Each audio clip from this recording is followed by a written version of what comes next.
কেন জীববৈচিত্র্য সংরক্ষণ করা দরকার, তার জন্য বাস্তুতন্ত্রের বিষয়টা আমাদেরকে জানতে হবে। তাই যাক, জীববৈচিত্র্য সংরক্ষণ কেন করা দরকার সেটা আরও পরে আমরা ভালো করে জানবো। আপাতত জীববৈচিত্র্য সংরক্ষণ করতে গেলে কী কী পদ্ধতি অবলম্বন করতে হয় সেটা দেখি। দু ধরনের সংরক্ষণ হয়, একটা ইন সিটু সংরক্ষণ, একটা এক্স সিটু সংরক্ষণ। ধরো একটা ছেলে স্কুলে ভর্তি হলো, ক্লাস 11-এ ভর্তি হয়েছে বদমাইশি শুরু করলো, মানে পড়াশোনা করে না, এদিক ওদিক ঘুরে বেড়ায়, হ্যাঁ, রাস্তাঘাটে ঘুরে বেড়ায়। তো তার ক্ষেত্রে তখন গার্জেন কি করবে? গার্জেন যদি সতর্ক হয় তখন সেই গার্জেন চাইবে ছেলেটাকে সঠিক পথে নিয়ে আসতে। দুটো পদ্ধতিতে সঠিক পথে নিয়ে আসা যায়। একটা পদ্ধতি কি, তাকে ঘর থেকে বেরোতে দেবে না। তোকে ঘর থেকে বেরোতে হবে না। ঘর থেকে বেরোলে তুই আজে বাজে ছেলেদের সঙ্গে মিশছিস, বন্ধুদের সঙ্গে মিশছিস, তোকে ঘর থেকে বেরোতে হবে না। তাহলে তাকে সংরক্ষণ করা হলো তাকে কিভাবে? না, নিজের ঘরের মধ্যে আটকে রেখে। এটা হলো ইন সিটু সংরক্ষণ। আর একটা সংরক্ষণ হয়, এটাকে আমি বলবো, ব্যাখ্যা করছি। আর একটা সংরক্ষণ হয়, ঠিক আছে, তুই তো নিজের পাড়ায় আছিস, তোকে তো ঘরে আটকে রাখা সম্ভব হচ্ছে না, তাহলে তোকে কি করব, আমি হোস্টেলে ভর্তি করে দেবো। বাড়ি থেকে অনেক দূরে পাঠিয়ে দিলাম। বাড়ি থেকে দূরে পাঠিয়ে দিলে কি হবে? তাহলে সেখানে এই বন্ধু বান্ধব, এই পরিবেশ তুমি পাবে না। সেখানে কড়া শাসনের মধ্যে থাকলে তুমি অলরেডি পরিবর্তিত হয়ে যাবে, চেঞ্জ হয়ে যাবে।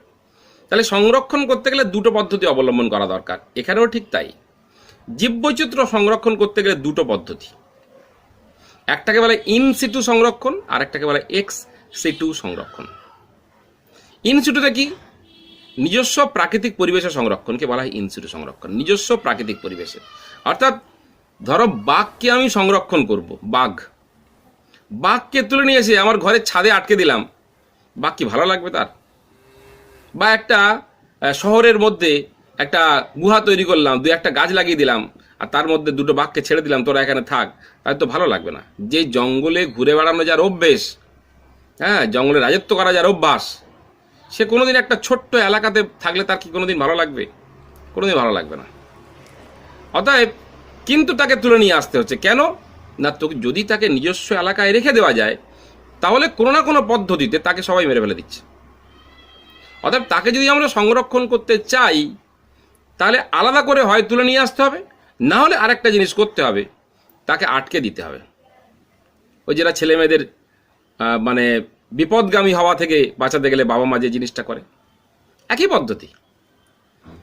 তাহলে ইন সিটু কনজারভেশন কখন করা হবে?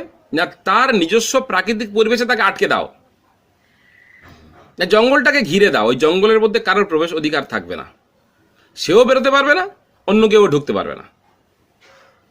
তুমি বদমাইশ হয়ে যাচ্ছিলে, বাড়িতে বন্ধু বান্ধবদের আসা বন্ধ করে দেওয়া হলো, তোমাকে ঘর থেকে বাইরে বেরোতে দেওয়া হবে না, আর বাড়িতেও বন্ধু বান্ধবদের আসতে দেওয়া হবে না। তাহলে কারোর সঙ্গে যোগাযোগ থাকবে না। স্বাভাবিকভাবে তুমি তাহলে এবারে বাবা মা বা মাস্টারমশাইদের সাহচর্যে ধীরে ধীরে তোমার উন্নতি হতে শুরু করবে। এটা হলো ইন সিটু সংরক্ষণ। বাঘকেও ঠিক তাই করা হয়। সংরক্ষণ করতে গেলে কি করবে? না, ওকে এলাকাটাকে ঘিরে দেবে। সেটা ইন সিটু সংরক্ষণ হচ্ছে নিজস্ব প্রাকৃতিক পরিবেশে যদি কোনো প্রাণী বা উদ্ভিদকে সংরক্ষণ করা হয়, তখন তাকে বলা হয় ইন সিটু সংরক্ষণ। ইন সিটু সংরক্ষণের অনেকগুলো ভাগ রয়েছে। এক হচ্ছে অভয়ারণ্য। অভয়ারণ্য কাকে বলবে? অভয়ারণ্য হচ্ছে এমন একটা জায়গা যেখানে কোনো একটা প্রাণী নির্ভয়ে বিচরণ শুধু করতে পারবে তা নয়, নির্ভয়ে প্রজনন সম্পন্ন করতে পারবে। কোনোভাবে তাকে ডিস্টার্ব করা যাবে না। তাদের সংখ্যা প্রচুর কমে গেছে, তো যাতে তারা নির্ভয়ে প্রজনন সম্পন্ন করতে পারে তার জন্য ব্যবস্থাটা করতে হবে, যাতে কেউ তাদের কোনোভাবে ডিস্টার্ব না করে। এটা হলো ইন সিটু সংরক্ষণের এক নম্বর অভয়ারণ্য, ইংরেজিতে বলে স্যাংচুয়ারি। এখানে কিন্তু কোনোভাবে কারোর এন্ট্রি নেই। কেউ যদি এডুকেশনাল পারপাসেও বলে যে আমি খানিকটা ঘুরে ঘাড়ে দেখে আসি, বাঘের সম্বন্ধে জেনে আসি, না না, ওসব চলবে না। ওসব জানা দেখা চলবে না। ইন সিটু সংরক্ষণে অভয়ারণ্যতে কারোর প্রবেশ অধিকার নেই। আরও অনেকগুলো কনসেপ্ট রয়েছে। সেটা কি? ন্যাশনাল পার্ক, জাতীয় উদ্যান বা জাতীয় park, national park. Gym Corbett national park, gym Corbett national park নাম শুনেছি নিশ্চয়ই, উত্তরাখণ্ডে রয়েছে gym Corbett national park. Gym Corbett national park এটা সেন্ট্রাল গভর্নমেন্ট দ্বারা নিয়ন্ত্রিত হয়। এখানে এন্ট্রি রয়েছে, টিকিট কেটে পারমিশন নিয়ে এন্ট্রি তুমি নিতেই পারো। হ্যাঁ, তবে এন্ট্রি রেস্ট্রিক্টেড, যাকে তাকে যখন তখন ইচ্ছা এন্ট্রি নিতে দেবে না। এটা ন্যাশনাল পার্ক নামের ভিতরে উত্তর রয়েছে, অর্থাৎ সেন্ট্রাল গভর্নমেন্ট দ্বারা নিয়ন্ত্রিত হয় ন্যাশনাল পার্ক। এছাড়াও রিজার্ভ ফরেস্ট এটা সংরক্ষিত অরণ্য। তবে সংরক্ষিত হলে কি হবে, এখানে এন্ট্রি আছে কেবলমাত্র এডুকেশনাল পারপাসে, সবার জন্য নয়। এডুকেশনাল পারপাস অর্থাৎ শিক্ষা দীক্ষার জন্য, উচ্চশিক্ষার জন্য অনেক সময় প্রাকৃতিক পরিবেশে বিভিন্ন স্টুডেন্টরা যায়, তারা বিভিন্ন জিনিস জানতে যায়। হ্যাঁ, সেক্ষেত্রে এন্ট্রি তারা নিতে পারে রিজার্ভ ফরেস্টে। আর এখন মডার্ন যে কনসেপ্টটা রয়েছে সেটা বায়োস্ফিয়ার রিজার্ভ। এটা কি মনে করা হয় কেবলমাত্র উদ্ভিদ প্রাণীকে সংরক্ষণ করলে তো হবে না, কারণ মানুষও ইকোসিস্টেমের অন্তর্গত একটা প্রাণী। অতএব মানুষ যেহেতু ইকোসিস্টেমের অন্তর্গত একটা অ্যানিম্যাল, অতএব মানুষ সহ সবাইকে একসাথে সংরক্ষণ করতে হবে। এটা বায়োস্ফিয়ার রিজার্ভ, এটা একদম মডার্ন কনসেপ্ট, এবং সমস্ত ইনসিটু কনজারভেশনকে, ইনসিটু সংরক্ষণ করা হয় যে সমস্ত নামগুলো দেওয়া হয়েছে, এগুলো সবগুলোকেই ধীরে ধীরে বায়োস্ফিয়ার রিজার্ভে কনভার্ট করা হচ্ছে। বায়োস্ফিয়ার রিজার্ভের একদম সেন্ট্রাল রিজিয়ান, সেটাকে বলে কোর, একদম ভিতরের অঞ্চলটাকে কোর রিজিয়ান। এই কোর রিজিয়ানটাই মূলত ওয়াইল্ড অ্যানিম্যালদের থাকার জায়গা। তারপরে বাফার রিজিয়ান, তারপর ট্রানজিশন রিজিয়ান, এরকম 3টে রিজিয়ান থাকে বায়োস্ফিয়ার রিজার্ভে। তাহলে এইগুলো গেল ইনসিটু কনজারভেশন। ইনসিটু সংরক্ষণ ছাড়া আরেকটা সংরক্ষণ রয়েছে এক্সিটু সংরক্ষণ। ইনসিটু সংরক্ষণ যাদের ক্ষেত্রে সম্ভব নয়। কেন সম্ভব নয়? দেখা গেল যে কোনো একজনকে ঘরে রেখে তাকে সুরক্ষা দেওয়া সম্ভব নয়। বাবা মা দুজনেই চাকরি বাকরি করতে বেরিয়ে চলে যায়, বা কাজের তাগিদে বাবা মা দুজনেই বেরিয়ে চলে যায়, তাকে দেখাশোনা করা সম্ভব হচ্ছে না, আর সেই সুযোগে সারাদিন ধরে ফুর্তি করে বেড়াচ্ছে। তো যদি এইরকম হয়, তখন তাকে ঘরে রেখে উন্নতি করা সম্ভব? তখন তাকে ঘরে রেখে উন্নতি করা একেবারেই সম্ভব না, কারণ তো সুযোগের সদ্ব্যবহার করছে। তো বাবা মা কাজে বেরিয়ে গেল আর ওর মতো ফুর্তিতে বেরিয়ে গেল। অতএব একে কোনোদিন উন্নতি করাতে গেলে ঘরে রাখলে চলবে না, একে শটান হোস্টেলে পাঠিয়ে দাও। হ্যাঁ, দূরের কোনো ভালো স্কুল দেখে হোস্টেলে পাঠিয়ে দাও, যেখানে কড়া শাসন আছে, যেখানে মাস্টাররা বেত নিয়ে দাঁড়িয়ে থাকে, একদম মাথা থেকে পা পর্যন্ত একদম লাল করে দেয়, সেই স্কুলে দেওয়া দরকার। দিলে সাইজ হয়ে যাবে। তাহলে এটাকে বলা হয় তার নিজস্ব প্রাকৃতিক পরিবেশে রাখলো না, অর্থাৎ বাড়িতে রাখলো না, বাড়ি থেকে তুলে নিয়ে গিয়ে অন্য জায়গায় রেখে দিল পড়াশোনা করার জন্য। তখন তাকে বলা এক্সিটু সংরক্ষণ। ধরো উদাহরণ হিসাবে দিই, জঙ্গলে একটা হরিণ আছে আর 10টা বাঘ আছে। একটা জঙ্গলে খুঁজে পেতে দেখা গেল মাত্র একটা হরিণ আছে আর 10টা বাঘ আছে। কি মনে হয় একটা হরিণ বাঁচবে? নিশ্চয়ই বাঁচবে না, কারণ মাত্র একটা হরিণ আর 10টা বাঘ হলো খাদক, আর হরিণটা হলো খাদ্য। অতএব ওই 10টা বাঘের মধ্যে কেউ না কেউ অবশ্যই হরিণটাকে খুঁজে পাবে, অতএব হরিণটার জীবিত থাকার সম্ভাবনা খুব কম। কিন্তু আমরা চাইবো কি, যে না বাবা, বাস্তুতন্ত্র যাতে ব্যালেন্স ঠিক থাকে, তার জন্য হরিণটাকে বাঁচিয়ে রাখা দরকার। তাহলে ওই জঙ্গলে যদি হরিণটাকে ছেড়ে রাখা হয়, তাহলে হরিণটা কোনোদিন বাঁচবে না। তাহলে হরিণটাকে তুলে নিয়ে এসে অন্য জায়গায় সংরক্ষণ করো। হ্যাঁ, মানুষ হলে নিজে নিজে সতর্ক হবে, প্রাণীরা তো নিজে নিজে সতর্ক হবে না, অর্থাৎ তাদেরকে বাঁচিয়ে রাখতে হবে। তার জন্য এক্সিটু সংরক্ষণ, অর্থাৎ নিজস্ব প্রাকৃতিক পরিবেশ থেকে তুলে নিয়ে চলো, অন্য জায়গায় নিয়ে গিয়ে সংরক্ষণ করো। তাহলে ওই একটা হরিণ, আমি উদাহরণ হিসাবে বললাম, সাধারণত এরকম হয় না যে লোয়ার ট্রপিক লেভেলের সংখ্যা কম, হায়ার ট্রপিক লেভেলের সংখ্যা বেশি, এরকম সাধারণত হয় না।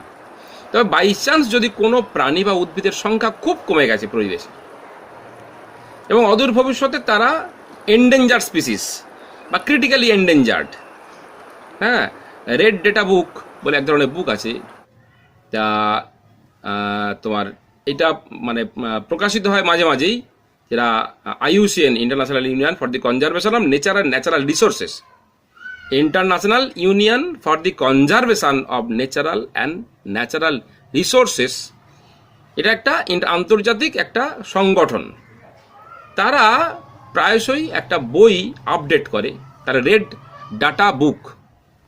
সেই বইতে বিরল এবং বিলুপ্তপ্রায় বিভিন্ন উদ্ভিদ এবং প্রাণীদের তালিকা থাকে। কোন প্রাণীটা লুপ্ত হতে যাচ্ছে, কোন প্রাণীটা আগামী 5 বছরের মধ্যে লুপ্ত হয়ে যাবে, কোন প্রাণীটা 10 বছরের মধ্যে লুপ্ত হয়ে যাবে, কাদের সংখ্যা যথেষ্ট বেশি আছে, কাদের সংখ্যা কমে গেছে কিন্তু যথেষ্ট বেশি নেই, এরকম অনেক লেভেল রয়েছে। সেগুলো আপডেট করা হয় মাঝে মাঝে। এই প্রাণীটার সংখ্যা ধীরে ধীরে কমে আসছে, এদেরকে সংরক্ষণ করা প্রয়োজন। এইরকম মানে বিভিন্ন লেভেল রয়েছে। তাই এইরকম লেভেল খুঁজতে গিয়ে যদি দেখা যায় যে ক্রিটিক্যালি এন্ডেঞ্জার্ড মানে খুব শীঘ্রই তারা বিলুপ্ত হয়ে যাবে, বা এন্ডেঞ্জার্ড তারা বিপন্ন, তারা বিলুপ্ত হয়ে যাবে, অত তাড়াতাড়ি নয় কিন্তু যেভাবে তাদের নিধন চলছে বিলুপ্ত হয়ে যাবে তারা। অর্থাৎ তাদেরকে সংরক্ষণ করার জন্য ওই প্রাকৃতিক পরিবেশে রাখলে চলবে না, তাদেরকে তুলে নিয়ে আসতে হবে। তুলে নিয়ে এসে অন্য কোনো জায়গায় অর্থাৎ এক্স সিটু সংরক্ষণ করতে হবে, যে ভবিষ্যতে যদি প্রাকৃতিক পরিবেশে তারা লুপ্ত হয়েও যায় তখন তাদেরকে আলাদা করে প্রজনন সম্পন্ন করিয়ে তাদের সংখ্যা বৃদ্ধি ঘটানো যেতে পারে। এটা হচ্ছে এক্স সিটু সংরক্ষণ। তার উদাহরণ হলো চিড়িয়াখানা। চিড়িয়াখানায় তুলে নিয়ে এসে রেখে দিলাম, অর্থাৎ তাকে তো আলাদা রাখলাম। একটা হরিণকে যদি রাখি নিশ্চয়ই হরিণের সঙ্গে বাঘটাকে রেখে দেবো না এক খাঁচার মধ্যে, নিশ্চয়ই কেউ রাখবে না। অর্থাৎ হরিণকে আলাদা রাখবে, বাঘকে আলাদা রাখবে, কেউ কাউকে খেতে পারবে না, কেউ কাউ মারামারি করতে পারবে না। কিন্তু জঙ্গলে থাকলে কি পরস্পর তো খাদ্য খাদক সম্পর্ক, একজন খাদ্য একজন খাদক, অর্থাৎ খাদ্যকে খাদক খেয়ে নেবে। কিন্তু এখানে প্রত্যেককে আলাদা রাখা হয়, একে বলা হয় এক্স সিটু কনজারভেশন, এক্স সিটু সংরক্ষণ। উদ্ভিদের ক্ষেত্রে এক্স সিটু কনজারভেশন হচ্ছে বোটানিক্যাল গার্ডেন। এক্স সিটু সংরক্ষণ অর্থাৎ নিজস্ব প্রাকৃতিক পরিবেশ থেকে তুলে নিয়ে গিয়ে অন্য জায়গায় সংরক্ষণকে বলা হয় এক্স সিটু কনজারভেশন, যেটা প্রাণীদের ক্ষেত্রে চিড়িয়াখানা, উদ্ভিদের ক্ষেত্রে ওটাকে বলা হয় বোটানিক্যাল গার্ডেন। এছাড়া আরেক ধরনের সংরক্ষণ হয়, তাকে বলা হয় ক্রায়ো সংরক্ষণ, ক্রায়ো প্রিজার্ভেশন। সেটা কি জিনিস? ধরো আমি স্কুলে গেলাম, স্কুলে যাওয়ার পথে কোনো একটা বিলুপ্ত হয়ে যাওয়া উদ্ভিদ বা প্রাণীকে দেখতে পেলাম। গ্রেট ইন্ডিয়ান বাস্টার্ড, এক ধরনের বর্তমানে বিলুপ্ত হয়ে গেছে এমন একটা প্রাণী। তা এই পাখিটাকে আমি দেখতে পেলাম যে মাঠের মধ্যে, গ্রামীণ পরিবেশে মাঠের মধ্যে একটা পাখি আমি দেখতে পেলাম। চেষ্টা করবো আমি সে বার্ডটাকে মানে ধরার, তাকে মেরে ফেলে দেওয়ার নয়, জ্যান্ত ধরার। এবার তাকে ধরলাম, পাখিটাকে ধরলাম, ধরে দেখলাম সেটা মেল বার্ড। মেল বার্ড মানে তার ফিমেল নিশ্চয়ই ফিমেল আছে, কিন্তু যখন মানে তার খোঁজ খবর নেওয়া হয়েছিল রেড ডেটা বুকে তার নাম উঠে গেছে বিলুপ্ত হয়ে গেছে এমন প্রাণী হিসাবে। কিন্তু বাই চান্স একটা বা দুটো বা খুব অল্প এরকম প্রাকৃতিক পরিবেশে রয়ে গেছে। এবার আমি দেখতে পেলাম মানে আমি চাইবো সেটার সংখ্যা বাড়ানোর জন্য তাকে ধরে রাখতে। এবার মেল বার্ডটাকে ধরে রাখলাম, ধরে নিয়ে কতদিন ধরে রেখে দেবো? আমি যদি ফিমেলটাকে পাই তবে না তাদের মধ্যে ক্রস করিয়ে ডিম উৎপাদন করা যাবে। আর কবে ফিমেল দেখতে পাবো ততদিন তো মেলটা মরেই যেতে পারে, তাকে আমি ধরে রাখবো কেন? তার থেকে বাবা প্রাকৃতিক পরিবেশে ছেড়ে দাও, এমনও করতে পারি। সেই জন্যে করা হয় কি, মেল বার্ডটাকে নিলাম, তার দেহ থেকে স্পার্ম বা শুক্রাণু সংগ্রহ করে সেটাকে রেখে দিলাম। কিন্তু এই শুক্রাণু যে সংগ্রহ করা হলো সেটাকে সংরক্ষণ করার জন্য বিশেষ ব্যবস্থা প্রয়োজন। কি ব্যবস্থা? না, তরল নাইট্রোজেনে সংরক্ষণ করা হয় এগুলোকে। ধরো পরাগরেণু, ডিম্বাণু, শুক্রাণু, এই ধরনের উপাদানগুলোকে সংরক্ষণ করার জন্য সংরক্ষণ করার পদ্ধতিকে বলা হয় ক্রায়ো সংরক্ষণ বা ক্রায়ো প্রিজার্ভেশন, যেখানে -196 degree, -196 degree Celsius temperature, minus কিন্তু -196 ডিগ্রি সেলসিয়াস টেম্পারেচার, যেখানে নাইট্রোজেন গ্যাস তরল হয়ে যায়। তরল নাইট্রোজেনে এই সমস্ত উপাদানগুলোকে মানে পরাগরেণু, ডিম্বাণু এগুলোকে সংরক্ষণ করে রেখে দিলে এগুলো ভালো থাকবে।